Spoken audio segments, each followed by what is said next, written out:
Okay, काल आपण SN1 SN2 चे पॉइंट स्टडी केले है ना. त्याची एनर्जी प्रोफाइल डायग्राम घ्यायचा आहे आणि हा दुसरा पॉइंट आपला सॉल्व्हेंट. पहिला आपण सॉल्व्हेंटची इफेक्ट्स बघूया. महत्त्वाचे आहेत, सगळे फॅक्टर्स लागणार आहेत. मग त्याच्यानंतर आपण स्टडी करणार आहे एनर्जी प्रोफाइल डायग्राम है ना. तर पोलार प्रोटिक सॉल्व्हेंटचा यूज काय आहे, तर तो करणार आहे सॉल्व्हेशन.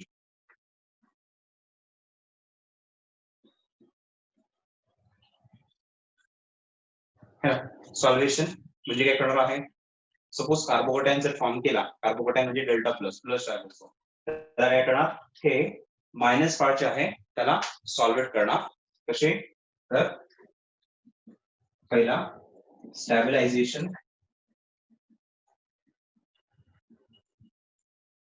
ऑफ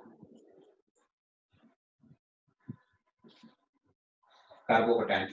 कसे स्टॅबिलाइज करणार, C प्लस असेल त्याला H2O चे oxygen as a delta minus.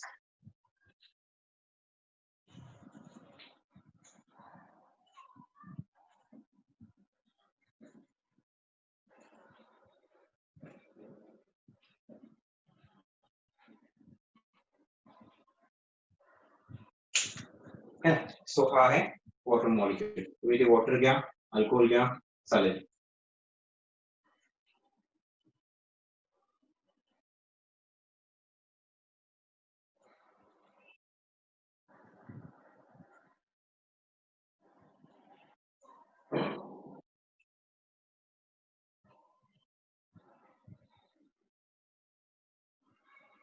So याला म्हणतो आपण solvation. Solvation by ion dipole interaction.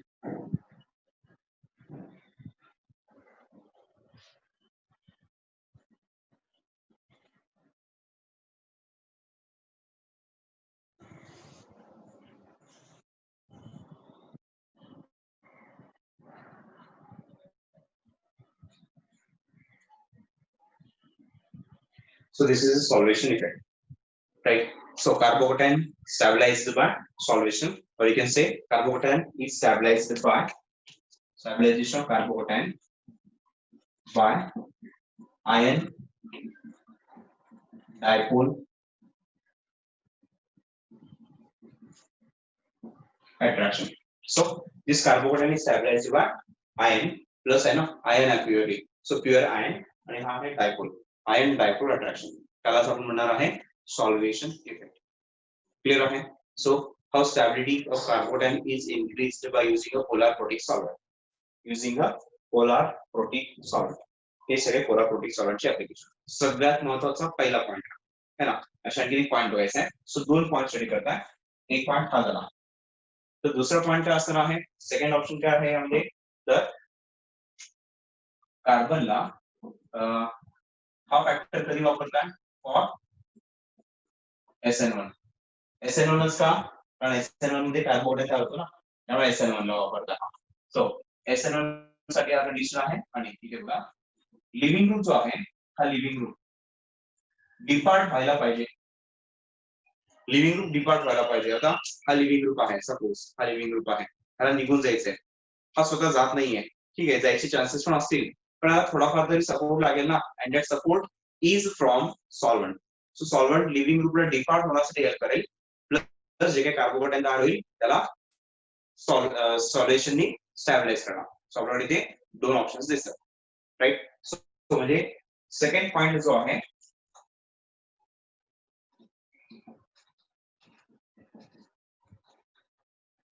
solvent, polar protic solvent helps to depart living group easily, है ना. लिव्हिंग ग्रुप कोण आहे, anion, तो निघून जायला पाहिजे ना. मग ते काय करणार, polar protic solvent helps to depart living group by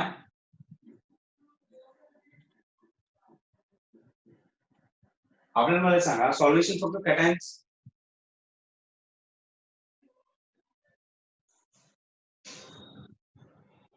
okay, solution फक्त कॅटायन्सच होणार का, सॉल्युशन सगळे आन्सर होतो आपल्याला दोनच आन्सर कॅटायन अनायन.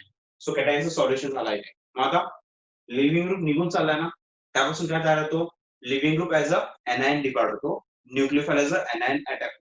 मग आता त्यामध्ये हा जे काही लिव्हिंग ग्रुप गेला सी प्लस एक्स मायनस हा आहे लिव्हिंग ग्रुप, हा आहे इंटरमिडिएट है ना. तर सॉल्व्हंट कोल्हापुरी सॉल्व्हंट ह्याला डिपार्ट व्हायला हेल्प करेल आणि ह्याला देखील सॉल्व्हेशन स्टॅबिलाइज करणार. दुसरा एक ऑप्शन आणखी एक आहे, तिसरा फॅक्टर. पहिला फॅक्टर समजला, काय कंडिशन आहे, polar protic solvent it will solvate intermediate cation. Polar protic solvent helps to depart living group by solvation effect. Third point, polar protic solvent again solvate nucleophile also. So nucleophile solvate झाला म्हणून पहिल्या step attack करत नाही. बघा ना, आपलं पहिलं target काय आहे, SN1 साठी पहिला लिव्हिंग ग्रुप जाणार, कार्बोकेटन तयार होणार आणि मग न्यूक्लियोफाइल अटॅक करणार. सो इथे आपल्याला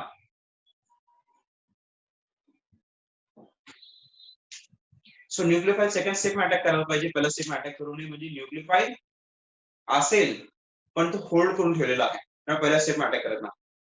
का, तर न्यूक्लियोफाइल निगेटिव्ह चार्ज आहे, प्लस कार्बनवरती डेल्टा प्लस आहे. इथे बघा, त्या कार्बनवरती डेल्टा प्लस आहे, हा डेल्टा मायनस आहे. जोपर्यंत अल्काइल आयलाइड आहे तोपर्यंत डेल्टा प्लस डेल्टा मायनस आहे. तर न्यूक्लियोफाइल हा इथे अटॅक करू नये, म्हणजे मला त्याला प्रोटेक्ट करून ठेवावं लागेल. And that protecting power is nothing but solvation. So त्यामुळे न्यूक्लियोफाइल सॉल्व्हेशन मुळे पहिल्या स्टेपला अटॅक करत नाही, पण दुसऱ्या स्टेप मध्ये न्यूक्लियोफाइलचा स्ट्रेंथ आणि कार्बोकेटनचा चार्ज यामध्ये electrostatic force of attraction attack करून टाकतात.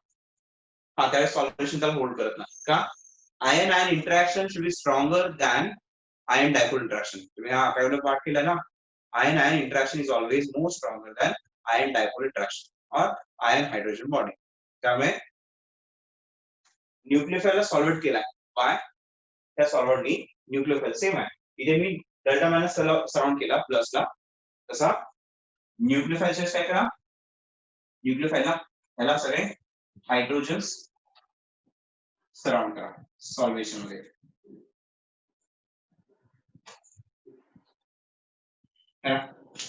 तर हे झाले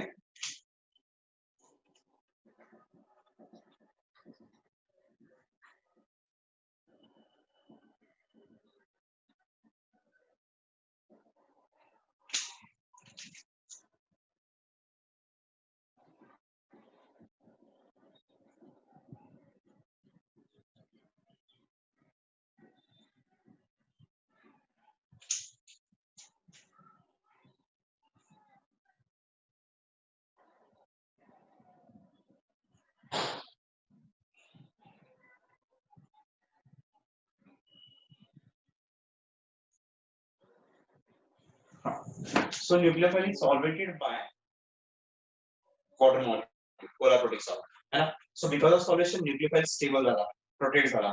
आता हा डेल्टा प्लस अटॅक करत नाही, पण न्यूक्लियोफाइल आणि डेल्टा प्लस अट्रॅक्शन पेक्षा न्यूक्लियोफाइल आणि प्लस अट्रॅक्शन स्ट्रॉंग आहे.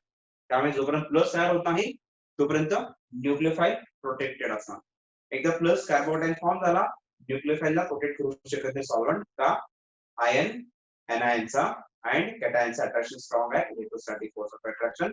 त्यामुळे या सॉल्व्हेशन ब्रेक करून न्यूक्लियोफाइल कार्बोकेटाइनवर अटॅक करतात. सो हे होते सगळे सॉल्व्हेशन इफेक्ट पोलार प्रोटिकचा ऍप्लिकेशन. सो त्यामुळे नॉर्मली जिथे पोलार प्रोटिक सॉल्व्हंट दिसतो तिथे SN1 चे चान्सेस जास्त असतात. सो मग तुम्हाला रिएक्शन देतात, हे रिएक्शन देतात, एक्सवायझेड रिएक्शन आहे, त्याच्या पुढे विचारतात हा SN1 आहे का SN2 आहे, काय करायचं तिथे. मग SN1 SN2 पहिला काय करा, कार्बन रिएक्टंटचा जो कार्बन आहे हा बघा, प्रायमरी असेल फिक्स SN2, काल मी SN2 रिएक्शन केला ना. टर्शियरी असेल फिक्स SN1, का, tertiary carbocation more stable, SN1 chances वाढला. सो रिएक्टंट वरून SN1 का SN2 डिसाइड करा, प्रायमरी टर्शियरी असताना. पण सेकंडरी SN1 ऍज वेल एज SN2 दोन्ही दाखवतो. मग सेकंडरीच्या वेळेस हा डिसाइड करा सॉल्व्हंट. पॉइंट समजला काय काय डिफरन्स आहे दोघांमध्ये. पहिला सॉल्व्हेंटचे कंडिशन्स, हे सॉल्व्हेंटचे कंडिशन्स मला पोलार प्रोटीनचे झाले. आता अप्रोटीनचे एक्सप्लेन करतो. पोलार प्रोटीन अप्रोटीन दोन्ही झाले, मग त्याचे एक्झाम्पल्स आपण ट्राय करू.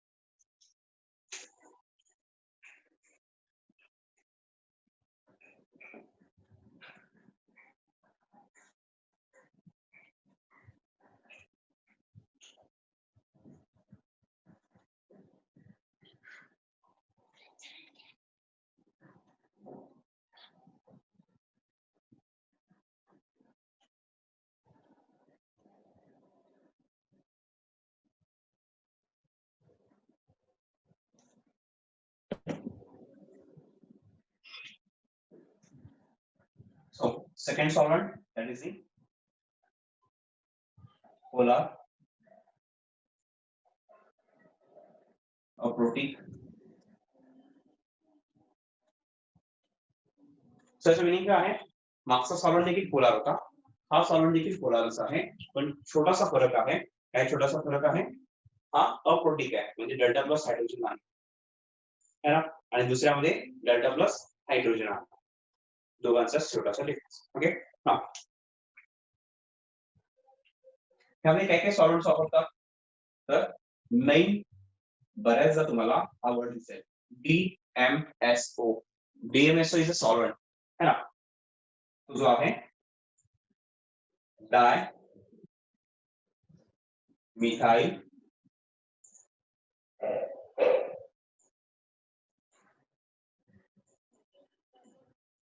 Sulphoxide,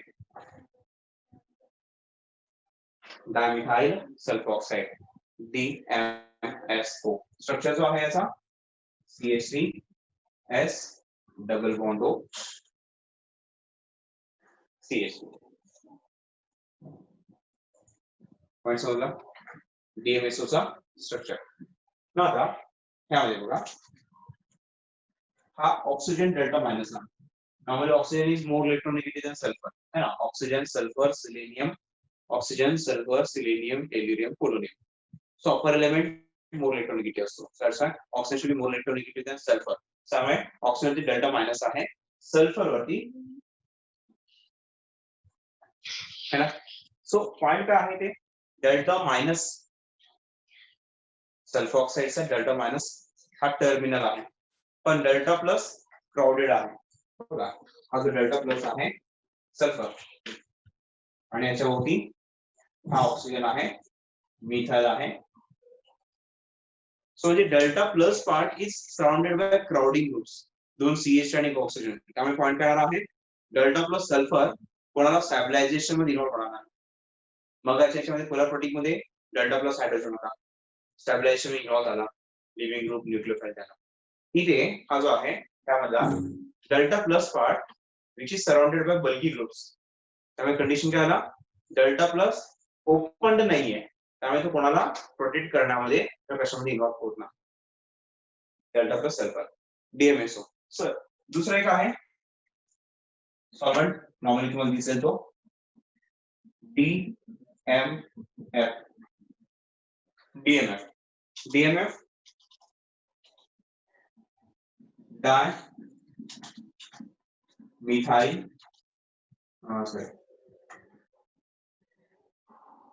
N dimethyl formamide, NN dimethyl formamide. Okay, formamide म्हणजे अमाइड अल्डिहाइड आहे, फॉर्माल्डिहाइड ना नायट्रोजन अटॅच केला, फॉर्मामाइड लिहितो का, HC डबल बॉन्ड O. याच्यामुळे फॉर्मा वर्ड आला त्या दोघांमुळे. अमाइड म्हणजे कार्बोनिलला नायट्रोजन, सो हा झाला फॉर्मामाइड. पण दोन मिथाइल आहेत ना, डायमिथाइल कोणा कनेक्टेड आहे, नायट्रोजनला, त्यामुळे एक मिथाइल N मिथाइल, आणखीन एक NN डायमिथाइल फॉर्मामाइड. सो जसा हा आहे तसा इथे देखील डेल्टा प्लस जो आहे क्राउडनी सराउंडेड आहे, त्यामुळे हा देखील delta plus. Normally polar aprotic मध्ये डेल्टा प्लस पार्ट जो आहे हा सेंट्रलाइज्ड असतो आणि त्याला डेल्टा मायनस पार्ट सराउंडेड असतो, आणि डेल्टा प्लस पार्ट क्राउड मध्ये ट्रॅप झालाय. त्या डेल्टा प्लस पार्ट कोणालाही सपोर्ट करायला इन्व्हॉल्व होणार नाही डेल्टा प्लस साठीचा कंडिशन. टर्म्स क्लिअर आता. हे दोन सॉल्व्हंट समजून घ्या, त्याचे इक्वेशन एक्सप्लेन करतो. ह्याच्याऐवजी तुम्ही हा देखील लिहू शकता. CH3 C double bond O delta plus acetone है तो, है ना. एसीटोन देखील पोलर अप्रोटिक सॉल्वेंट है ना. कार्बन डेल्टा प्लस है, ऑक्सीजन डेल्टा माइनस है. डेल्टा प्लस हाइड्रोजन असेल प्रोटिक, डेल्टा प्लस हाइड्रोजन सोडून बाकी कोणी असेल अप्रोटिक. सो एसीटोन देखील अप्रोटिक आहे. कुठे वापरला एसीटोन आपण? फिंकेल्स्टाईन रिएक्शन वापरला होता. नाव ऐकलं कुठे? फिंकेल्स्टाईन रिएक्शन. सो फिंकेल्स्टाईन रिएक्शन जो आहे हा हॅलोजन एक्सचेंज रिएक्शन आहे. आपण याच्या पुढे तोच रिएक्शन आहे, इथे येईल तुम्हाला. तर SN2 चा कंडिशन सॉल्व्हंट म्हणून सांगू शकता. SN1 काय सांगितलं बरेचशा रिएक्शन मध्ये घेतोच मी एक्झाम्पल पुढे. तर याचे इफेक्ट्स कसे असतात ते बघूया.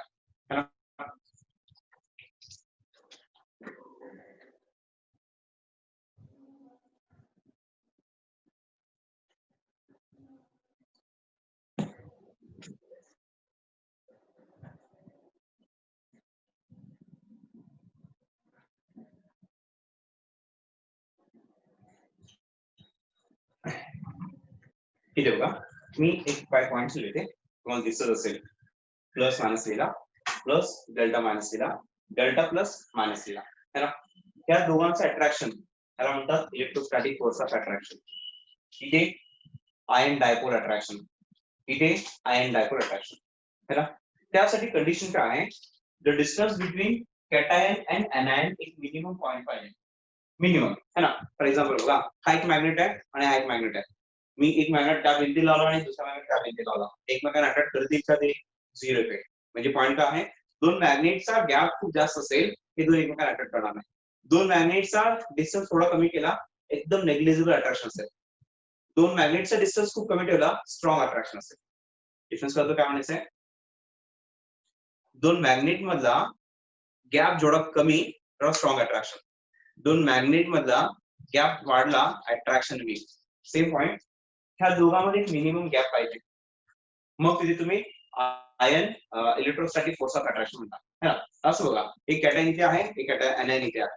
आता याच्यामध्ये कुठलं अट्रॅक्शन आहे? Zero attraction. खूप जास्त गॅप आहे ना. हा, मिनिमम गॅप इतका पाहिजे सपोज. आता इथे electrostatic force of attraction exist होईल. कंडिशन सोर्स आहे. सो एक मिनिमम गॅप असेल तर तिथे इलेक्ट्रोस्टॅटिक फोर्स ऑफ अट्रॅक्शन किंवा आयन डायपोल इंटरॅक्शन असतो. पण त्यापेक्षा गॅप वाढला तर तिथे ह्यापेक्षा वीक इफेक्ट दिसतो. त्या वीक इफेक्टला म्हणतात पोलरायझेशन इफेक्ट. स्टेटमेंट नीट समजून घ्या, हा लागेल आपल्याला. पोलरायझेशन इफेक्ट इथे लागणार आहे, पोलरायझेशन इफेक्ट, है ना. तर electrostatic force of attraction, ion dipole attraction. आता आपण जे बघणार आहे तो बघणार आहे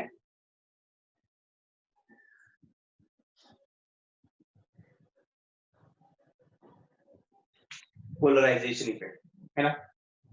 इथे रिएक्टिव्हिटी ट्रेंड्स चेंज होतात. कसे चेंज होतात? तो पोलरायझेशन एक्सप्लेन करा. आता पोलरायझेशन म्हणजे काय समजून घ्या. सपोज एक बल्की एनायन घेतला, हा आहे आय मायनस, है ना, निगेटिव्ह चार्ज आहे, हा सगळा निगेटिव्ह चार्ज आहे. मग आता ह्याच्या एक मिनिमम डिस्टन्सला जर इथे एखादा कॅटायन आला तर इथे काय आला? आयन डायपोल अट्रॅक्शन आला. पण जर सपोज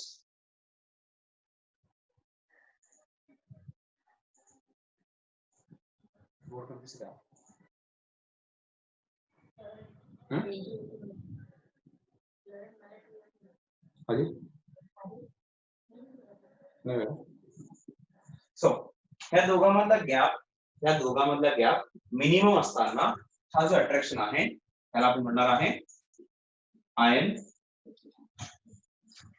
डायपोल. पण हा पॉझिटिव्ह पार्टचा गॅप वाढला, डिस्टन्स वाढला, तर त्यावेळेस ह्याला आयन डायपोल म्हणता येत ना, है ना. म्हणजे हा त्याला स्टॅबिलाइज करणार नाही. आता काय करावं? हा ह्याचा एनर्जी वापरून त्यातली electron density just slightly attract करायचं बघा. सो म्हणजे पॉइंट काय आहे? एनायन्स इथे बघा, कॅटायन्स हा ट्रॅप्ड आहे positive charge, delta plus dot. त्यामुळे anions ना सॉल्व्हेशन करणार नाही, पण anions electron density slightly attract करू शकतो, slightly, and that slightly attraction of electron is known as polarization. मग आता काय झाला, सपोज हा आहे anion है ना, anion आहे, ह्याचा इलेक्ट्रॉन जर का मी इथे अट्रॅक्ट केला, ज्याचे इलेक्ट्रॉन मी इझिली अट्रॅक्ट करू शकतो तो anion इथे आहे, ह्याचे इलेक्ट्रॉन मॅक्सिमम मी अट्रॅक्ट केला इकडे है ना, हा anion आहे, ह्याचा इलेक्ट्रॉन मी अट्रॅक्ट करतो इथे, राईट. मग हा इथे अटॅक करायचे चान्सेस कमी झाले, कंडिशन समजतोय. सो ज्याचे इलेक्ट्रॉन मी जेवढे जास्त अट्रॅक्ट करतो तेवढा तो अटॅक करायचे चान्सेस कमी झाला. मी न्यूक्लियोफाइल साठी कंडिशन सांगतो, हे सगळे प्रॉपर्टी न्यूक्लियोफाइल साठी आहे ना. यामुळे SN2 मध्ये इंटरमिडिएट नाहीच आहे. हा टार्गेट कोणासाठी आहे, SN2 साठी आहे ना. SN2 चे फॅक्टर तुम्ही स्टडी करता. तर SN2 च्या वेळेस कंडिशन मी सांगतो.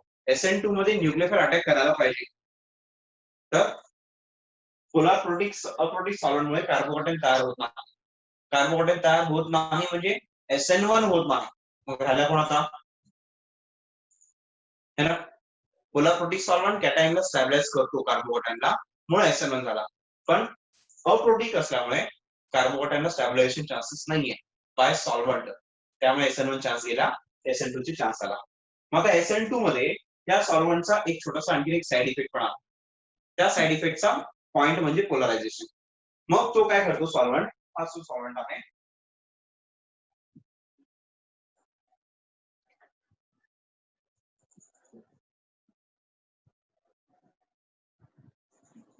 F minus Cl minus Br minus I minus. Okay, हा तर मी तुम्हाला न्यूक्लियोफाइल सेंचुरी सेक्शन केला बघा, आठवते का. Which one is a strong nucleophile, I minus is a strong nucleophile है ना. F minus is the weak nucleophile. हा है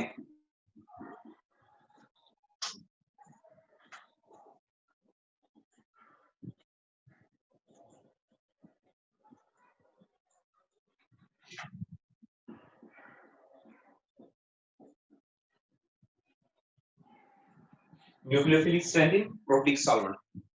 प्रोटिक सॉल्व्हेंट मध्ये हा न्यूक्लियोफिलिक स्ट्रेंथ आहे का, तर प्रोटिक सॉल्व्हेंट सॉल्व्हेशन करा है ना.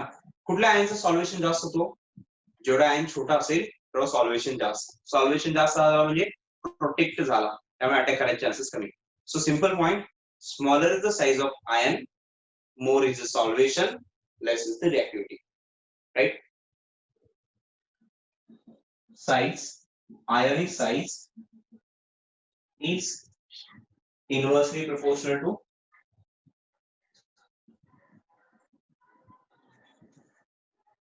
solvation, है ना. कंडिशन क्या है, ionic size is inversely proportional to solvation. आता डायरेक्टली प्रोपोर्शनल टू, जेवढं जास्त सॉल्व्हेशन होईल तेवढं रिएक्टिव्हिटी कमी राहणार. Directly proportional to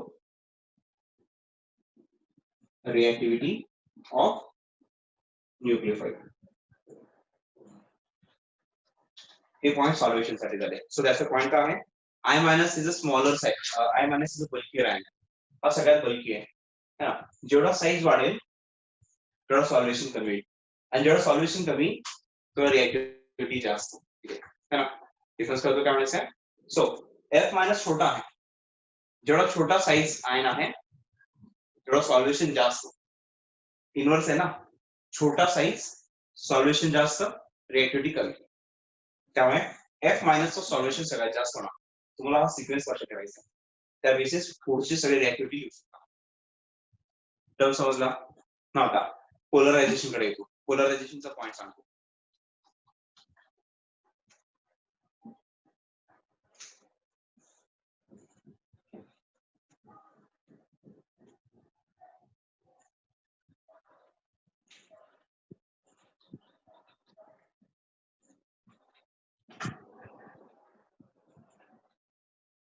Polarization is directly proportional to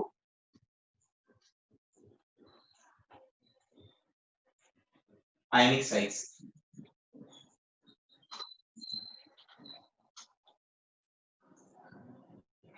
polarisation is directly proportional to ionic size. म्हणजे जेवढा जास्त साइज ऑफ आयन तेवढा जास्त पोलरायझेशन. पोलरायझेशनचा एग्जांपल ऐसा एग्जांपल होगा AgCl AgBr. हे बघा सगळ्यामध्ये कॉमन फॅक्टर कोण आहे? AgCl AgBr AgI सगळ्यांना Ag कॉमन आहे. Ag जो आहे हा +1 चा है ना. तर इलेक्ट्रॉन डेन्सिटी अट्रॅक्ट करणारा पॉझिटिव्ह आहे. Ag इज द पॉझिटिव्ह आहे. इलेक्ट्रॉन डेन्सिटी अट्रॅक्ट करतो. पोलरायझेशन म्हणजे इलेक्ट्रॉन डेन्सिटी अट्रॅक्ट करणे. कोण अट्रॅक्ट करणार? पॉझिटिव्ह आहे. म्हणजे पोलरायझेशन कोण करणार? पॉझिटिव्ह आहे. कोण पोलराइज होतो? निगेटिव्ह आहे. कोणाची इलेक्ट्रॉन डेन्सिटी शिफ्ट होतो? निगेटिव्ह आयनचा. डिफरन्स कळतो काय म्हणायचं आहे? सो जो इलेक्ट्रॉन डेन्सिटी अट्रॅक्ट करतो त्यालाच आपण इथे म्हणणार आहे पोलराइज करणारा आयन. पॉझिटिव्ह आयन पोलराइज करतो म्हणजे इलेक्ट्रॉन डेन्सिटी अट्रॅक्ट करतो.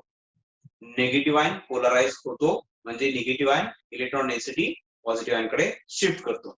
सो दॅट्स व्हाय हे सगळे positive ion electron density attract करणार. कुठला पॉझिटिव्ह आयन इलेक्ट्रॉन डेन्सिटी जास्त अट्रॅक्ट करतो? जेवढा छोटा पॉझिटिव्ह आयन तेवढा त्याची अट्रॅक्टिंग पॉवर जास्त, तेवढा त्याचा पोलरायझेशन इफेक्ट जास्त, पोलरायझिंग पॉवर ना. सो कॅटायनचा पोलरायझिंग पॉवर कसं असणार आहे? साईजवर डिपेंड आहे. जितका छोटा कॅटायन तेवढा जास्त इलेक्ट्रॉन डेन्सिटी विड्रॉ करणार. एनायन पोलराइज होतो है ना. आता एनायन जेवढा मोठा असेल इलेक्ट्रॉन डेन्सिटी इझिली रिलीज करू शकतो. सो असं आहे for anion more is the size of anion, more will be polarization. Less is the size of cation, more is the polarizing power. Polarize जो करतो त्याचा polarizing power, polarize जो होतो त्याचा polarizing effect स्टडी करता. Right. मग आता हेच एक्झाम्पल मी थोडीशी डिटेल मध्ये एक्सप्लेन करतो. ते दोन्ही सॉल्व्ह करून घेतला.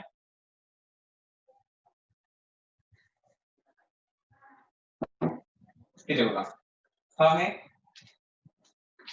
F माइनस, हा है Cl minus,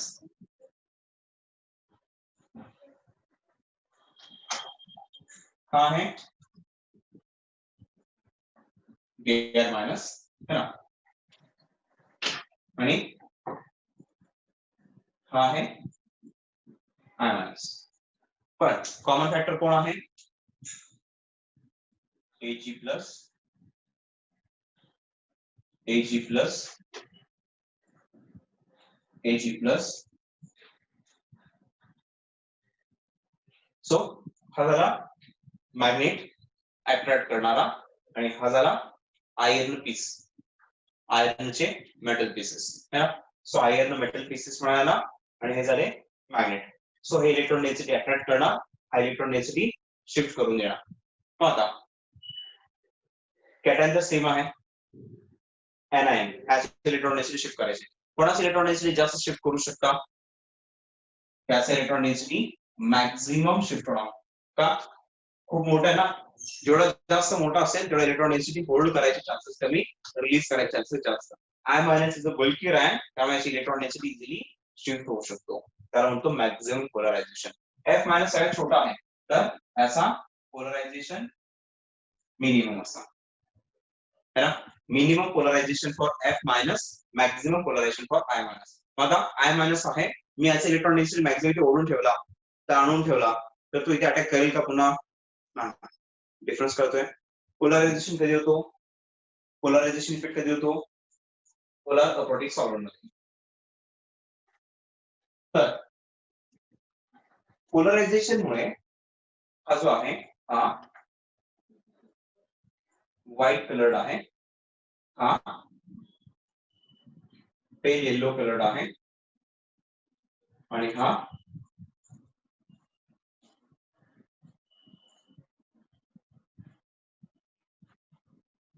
so AgCl white का आहे? कारण याचा पोलरायझेशन कमी आहे. थोडासा पोलरायझेशन वाढला त्यामुळे थोडा कलर प्रॉपर्टी आला. जास्त पोलरायझेशन झाला त्यामुळे डार्क कलर आला. So higher is the polarization, higher will be the colour property. Lower is the colour polarization, lower will be the colour property. So polarization effect जेवढा जास्त होईल तेवढा जास्त कलर प्रॉपर्टी दिसेल, तेवढा डार्क होत जाणार है ना. पोलरायझेशनचा कलर इफेक्ट देखील आहे. सो आता कंडिशन काय आहे? मी कलर लागणार नाही आपल्याला, पण एक्सप्लेन केला आपल्याला पुढे येणार असेल. तर कंडिशन काय आहे, ह्याचा पोलरायझेशन मिनिमम आहे, म्हणजे Ag plus F minus electron जास्त होऊ शकत नाही, त्यामुळे हा फास्ट अटॅक करू शकतो. I minus electron Ag plus जास्तीत जास्त होल्ड केला, सो अबाउट 100% निगेटिव्हच्या साठी 50 to 70% इलेक्ट्रॉन विड्रॉ केला, मग तिकडे अटॅक करायला इलेक्ट्रॉन कमी आहे ना, त्यामुळे हा स्लो अटॅक करणार. स्लो म्हणजे झाला तो वीक न्यूक्लियोफाइल, फास्ट अटॅक करणार म्हणजे झाला तो स्ट्रॉंग न्यूक्लियोफाइल. हा कंडिशन कधी बघता तुम्ही, अप्रोटिक सॉल्व्हेंट मध्ये. So that's why nucleophilic strength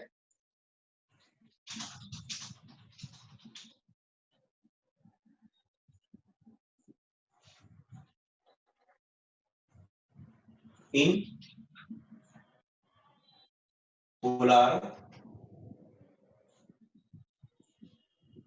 aprotic solvent, त्यावेळेस F minus Cl minus Br minus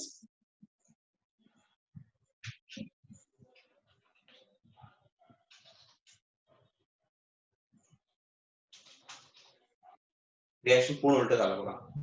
aprotic solvent मध्ये I minus is a weak nucleophile, protic solvent मध्ये I minus is a strong nucleophile. Protic solvent solvation करणार, protic solvent solvation करणार. Aprotic solvent इथे आता काय घ्यायचा, त्या आयन्स साठी अप्रोटिक सॉल्व्हेंट ठेवा, Ag प्लस काढा, अप्रोटिक सॉल्व्हेंट ठेवा. का, अप्रोटिक सॉल्व्हेंट पोलराइज करणार आहे.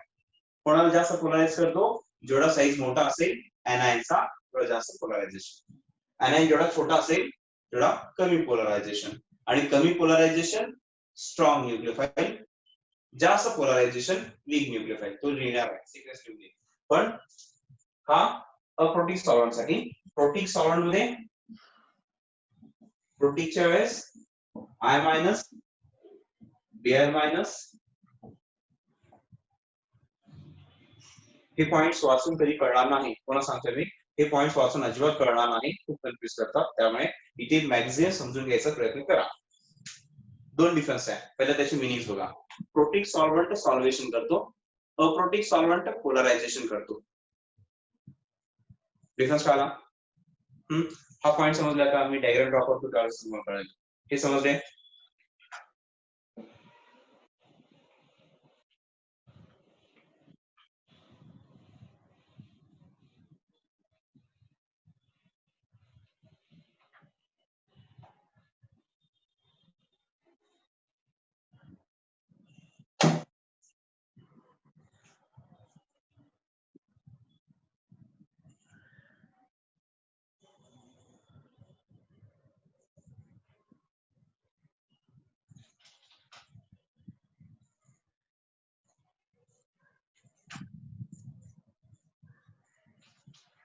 ओके, एक लिहिलं प्रोटिक, दुसरा आहे अप्रोटिक, दोन टाइपचे सॉल्व्हेंट्स आपण घेतो. सो प्रोटिक सॉल्व्हेंटचा मेन रोल काय आहे,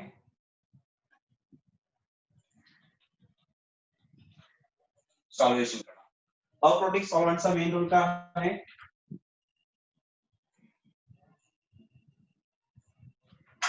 पोलरायझेशन करणं. दोघांमध्ये छोटा फरक समजला तर, अप्रोटिक सॉल्व्हेंट SN2 फेवरेबल आहे, है ना. प्रोटिक सॉल्व्हेंट SN1 फेवरेबल आहे, है ना. तर सॉल्वेशन चा रिलेशन काय लिहिलंय तुम्ही, ते कॅटायनचं सॉल्वेशन का एनायनचं कोणाचं असो, ionic size is inversely proportional to solvation, है ना. जितका छोटा आहे थोड़ा जास्त सॉल्वेशन, जितका मोठा आहे थोड़ा कमी सॉल्वेशन, जेवढा जास्त सॉल्वेशन थोड़ा कमी रिएक्टिव्हिटी.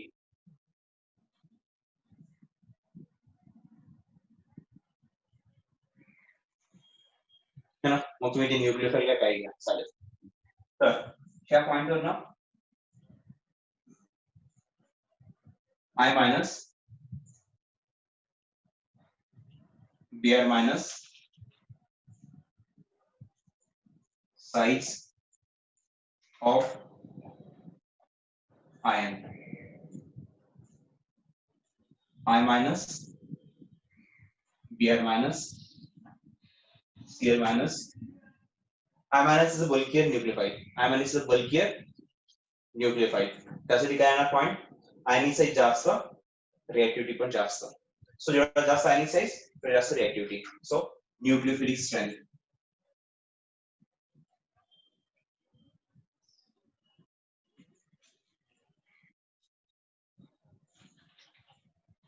काय येणार ते I minus Br minus Cl minus F minus.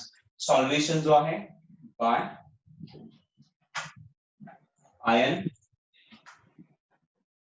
Dipole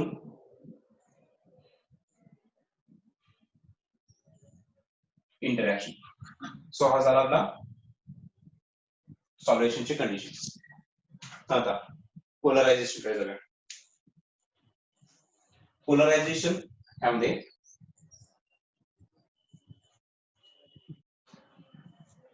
ionic size जेवढा जास्त तेवढा जास्त पोलरायझेशन इफेक्ट है ना. पोलरायझिंग पॉवर लिखो पहला पॉइंट. पोलरायझिंग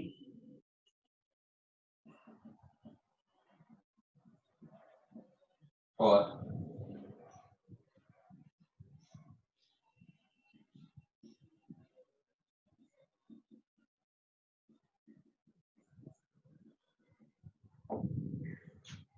कोण पोलराइज करणार त्याचा पोलरायझिंग पॉवर स्टडी करता.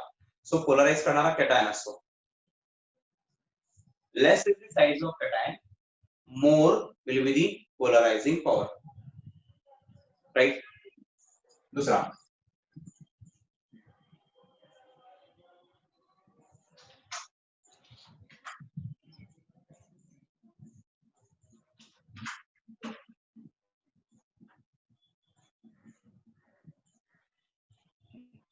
Polarisation effect. कौन पोलराइज होना एनायन है ना. सो कोणाचा इलेक्ट्रॉन डेन्सिटी इझिली पोलराइज करू शकता एनायन पैकी जो मोठ्या साइजचा आहे. So more is the size of anion more will the polarization effect. अच्छा इथे directly proportional to size of anion. So size of anion इथे आहे माझ्याकडे हा पुन्हा लिहिणार नाही. सो डायरेक्टली इथं more is the polarization effect, less is the nucleophilic strength.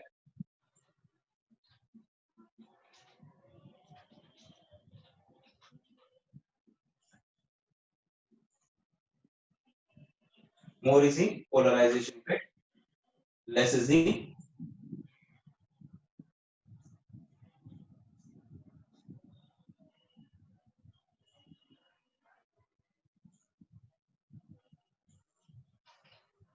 more is the polarization effect, less is the nucleophilic strength. आता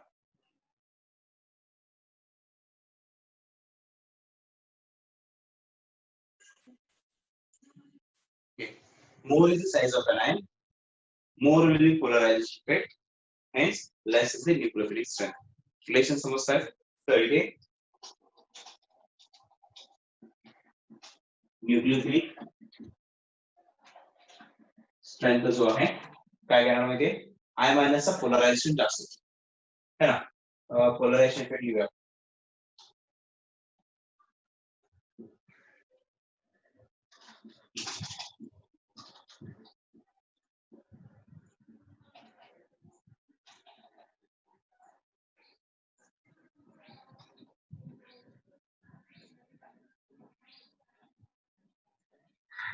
है ना. पोलरायझेशन इफेक्ट I मायनस सगळ्यात जास्त असणार त्यामुळे I मायनस रेटेड सगळ्यात कमी झाला, राइट. त्यामुळे आता न्यूक्लियोफिलिक स्ट्रेंथ जो आहे F minus Cl minus Br minus I minus. आता इथे सॉल्व्हंटचे सगळे कंडिशन्स आहेत. Protic aprotic. ह्याच्यामध्ये एक्झाम्पल जे आहे वॉटर, अल्कोहोल. इथे example acetone, DMSO, DMF, HMPA. Aprotic solvent, protic solvent. Aprotic polarisation effect दाखवणार, प्रोटिक सॉल्वेशन इफेक्ट दाखवणार. दोघांचे कंडिशन्स वेगळे आहेत, त्यामुळे रिएक्टिव्हिटी एक्झॅक्टली उलट झाला. In DMSO, F minus is the strongest nucleophile. In water, I minus is the strong nucleophile, F minus is the weak nucleophile. Exactly opposite reactivity झाला. हे पॉइंट्स लक्षात पाहिजे. ह्याच्यावरती क्वेश्चन्स आहेत बुकलेट मध्ये. ज्यांनी बुकलेट कलेक्ट केलाय त्यांना सगळे क्वेश्चन्स दिसतील. ज्यांनी बुकलेट कलेक्ट केले नाहीये क्वेश्चन्स मी स्प्लिट अप करतोय, सेपरेट करतोय पॉइंट वाइज. मग तुम्हाला दिल्यावरती तुम्ही सॉल्व्ह करू शकता. सो आता आणखी क्वेश्चन सॉल्व्ह करायची इतकी गरज नाहीये. एकदा आपला प्रिपरेशन मध्ये संपला मग त्यावेळेस क्वेश्चन एमसीक्यू ट्राय करा. तोपर्यंत एमसीक्यू ट्राय करू नका, कारण का 10 पैकी एखादा दुसरा सुटेल झालेल्या पैकी आणखी 7-8 तसेच राहतील. त्यापेक्षा प्रिपरेशन होऊ द्या, मी तुम्हाला पॉइंट वाइज स्प्लिट अप करून देणार आहे. हे पॉइंट समजले सगळे कंडिशन्स. SN1 SN2 एक दोन एक्झाम्पल लिहितो, मग त्यांना आपण कसे क्लासिफाय करायचे. SN1 का SN2, E1 का E2. का न्यूक्लियोफाइल तो ऍज अ बेस पण काम करतो, ऍज अ न्यूक्लियोफाइल पण काम करतो. मग कधी ऍज अ एलिमिनेशन करायचा आणि कधी सबस्टिट्यूशन करायचा, हा डिफरन्शिएट कसे करायचे त्याचे एक्झाम्पल्स मी तुम्हाला सांगतो. कारण का E1 E2 झालाय, SN1 SN2 पण झालाय, मग त्यामुळे एक्झाम्पल मी एक्सप्लेन करून देतो.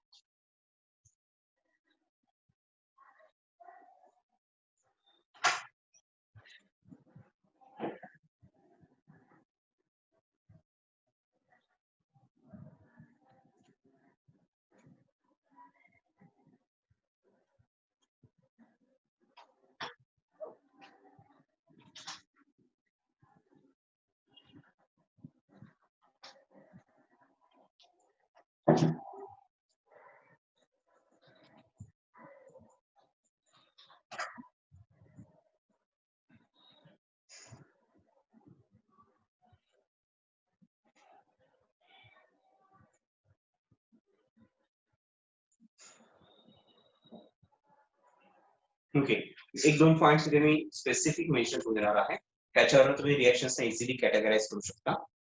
Only nucleophile. एक पॉइंट बघा, 3 ऑप्शन्स तुम्हाला चेक करायचे असतात. एक रिएक्टंट असतो, एक सॉल्व्हंट असतो आणि एक रिएजंट असतो, है ना. पहिला रिएजंटला कॅटेगराइज करायचे. तो रिएजंट बेस आहे का न्यूक्लियोफाइल. तर सगळ्यांना डायरेक्टली कॅटेगराइज करता येत नाही, त्यापैकी काही जे पॉइंट्स आहेत, एक्झाम्पल बघा, I मायनस Br मायनस, हे कधीही बेस म्हणून रिएक्शन करणार नाही, ऑलवेज न्यूक्लियोफाइल म्हणूनच रिएक्शन करणार. सो त्यामुळे कुठल्या रिएक्शन मध्ये NaI पैकी I मायनस, NaCl NaBr पैकी Br मायनस. सो म्हणजे हॅलाइड्स जे आहे हे ओनली न्यूक्लियोफाइल म्हणून काम करतात, कधीही बेस म्हणून रिएक्शन करत नाही. मग आता सपोज एखाद्या रिएक्शन मध्ये I मायनस दिला, मग तुम्ही SN1 करणार, SN2 करणार, E1 करणार, E2 करणार, 4 ऑप्शन येतात. पहिली गोष्ट I मायनस दिसला, E1 E2 दोन ऑप्शन्स गेले का, because I minus loss of elimination, E1 E2 option गेला. I minus two substitution. मग आता SN1 आहे का SN2 आहे, त्याला डिसाइड करण्यासाठी रिएक्टंट लागेल, राईट. सो रिएजंट ठरवणार बऱ्याचशा रिएक्शन मध्ये सबस्टिट्यूशन करायचं का एलिमिनेशन करायचं, है ना. तर काही रिएजंट्स मी देतो ते फिक्स तसेच रिएक्शन करणार. त्याच्याऐवजी तुम्ही सायनाइड मायनस, CN मायनस,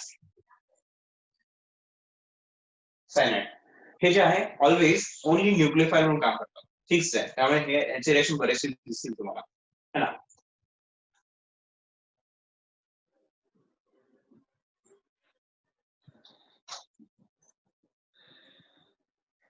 एक पॉइंट बघा तिथे, ओनली RO मायनस दिला, RO minus alkoxide, I minus iodide, bromide, cyanide, alkoxide. पण अल्कोऑक्साइड सोबत वरती मी ओनली लिहिला, याचा मिनिंग काय आहे, दोन टाइप्स अल्कोऑक्साइड देतात, अल्कोहोलिक अल्कोऑक्साइड और ओनली अल्कोऑक्साइड. अल्कोहोलिक अल्कोऑक्साइड एलिमिनेशन करणार, मी ते लिहित असते, अल्कोहोलिक अल्कोऑक्साइड एलिमिनेशन करणार, पण ओनली अल्कोऑक्साइड सबस्टिट्यूशन करणार, राइट. त्यामुळे ओनली अल्कोऑक्साइड दिला, इथॉक्साइड मिथॉक्साइड सबस्टिट्यूशन करा. पण त्या अल्कोऑक्साइड सोबत रिएजंट मध्ये सॉल्व्हंट पण देत असेल, इथेनॉल, त्यावेळेस एलिमिनेशन करा विदाउट सबस्टिट्यूशन. ओके, तर तोच कंडिशन RO माइनस इन है ना, अल्कोऑक्साइड इन अल्कोहोल असेल तो ऍज अ बेस म्हणून काम करणार, फिक्स आहे. ओनली अल्कोऑक्साइड असेल ऍज अ न्यूक्लियोफाइल काम करणार. म्हणजे ज्यावेळेस हा ऑप्शन येईल तुम्हाला त्यावेळेस SN1 SN2 पैकी एक राहणार है ना. आपल्याला काय करायचं आहे, SN1 SN2 E1 E2 ह्याच्यामध्ये कॅटेगराइज करायचं.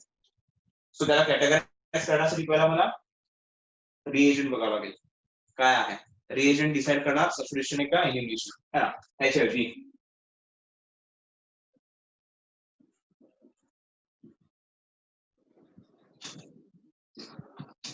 टर्शियरी ब्यूटॉक्साइड ओनली एलिमिनेशन करा. टर्शियरी ब्यूटॉक्साइड ओनली एलिमिनेशन करा. हे रिएजंट्स मी लिहितो खूप महत्त्वाचे आहेत. ह्याला जर का तुम्ही स्किप केला तर तुम्ही रिएक्शन मध्ये SN1 SN2 E1 E2 differentiate करू शकत नाही. आणि असे एक दोन क्वेश्चन्स असतात कन्फ्युज करणार आहे. तर SN1 सबस्टिट्यूशन करायचा का एलिमिनेशन करायचा, आणि त्यात सबस्टिट्यूशन असेल SN1 का SN2 है ना. काही वेळेस SN2 चे प्रोडक्ट वेगळे असतात, SN1 चे प्रोडक्ट वेगळे असतात, E2 चे प्रोडक्ट वेगळे असतात, E1 चे प्रोडक्ट वेगळे असतात. तुम्हाला मी रिएक्शन दाखवलेलं है ना, E1 E2 चे सॉल्व पण केलेले आपण. सो तीच पॉइंट्स मी केलं का आता हे ते डिफरन्स कळाले. रेझोनन्स स्टॅबिलाइज्ड न्यूक्लियोफाइल्स, रेझोनन्स स्टॅबिलाइज्ड अनायन्स असतील तर ते मोस्टली न्यूक्लियोफाइल्स असतात. रेझोनन्स स्टॅबिलाइज्ड अनायन्स असतील तर ते मोस्टली न्यूक्लियोफाइल्स असतात, नॉट बेस. ओके, सो हे तर कॅटेगराइज झाले. आता एक एक्झाम्पल बघा.